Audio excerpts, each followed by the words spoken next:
but about $1 trillion has been invested over the last 10 years. We know that as a fact. We know that there have been great companies that have been created. LinkedIn is one that's obvious, coming out at a $3 billion valuation. Zipcar went public just a few weeks ago.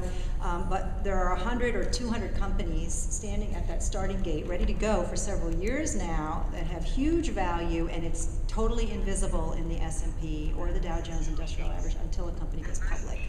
So if you're looking at the major economic indices, you're going to be depressed. But the reality is that they're just invisible. We don't have to go out and invest another $1 trillion. We don't have to spend 10 years building these companies. They're there. So a lot of what I do is being a cheerleader, in being an information source. I don't go out and hype because all the good information is there. I don't have to make this up.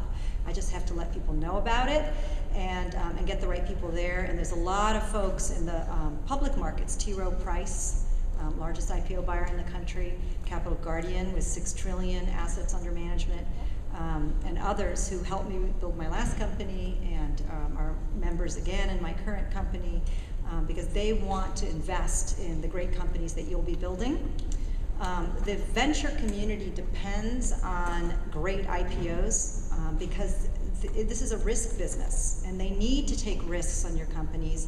They need to be able to lose money on certain investments, and to do that, they have to win big somewhere along the way. And we know that IPOs are also important, a very important part of the capital formation process in this country, because 90% of all jobs created are actually after the IPO. So if nobody's gone public in the last 10 years, why is unemployment the way that it is across the country? We need your companies because this is where the growth edge of the American economy is. We know that these are the fastest growing. You're creating revenues, and profits are growing at a much faster rate, potentially, than later.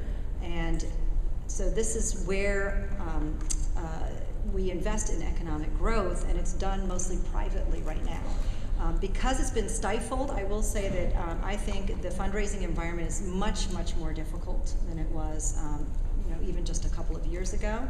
VCs are going to want to see a lot of traction. They're going to want to see you investing yourself and your own funds. They want to see receipts from clients. They're going to want to see that you're actually producing revenues. It used to be that it was several years to creating revenues straight from customers. So it's a little bit of a reality check. The ability to have a good idea and put together a team and go out there and raise money, I think, is a thing of the past. I think you actually have to show traction early on. So don't wait, don't hesitate, get out there and start talking to your customers. We did that. We started talking to customers immediately and said, let's just get some activity going. We'll build the rest of the company on the way. So, and the good news is there's hope because the economy is going great. Innovation is clearly alive and well. And hopefully, if I do my job well, the rest of the country is going to figure this out, and the road will get a lot easier moving forward. Well, in the meantime,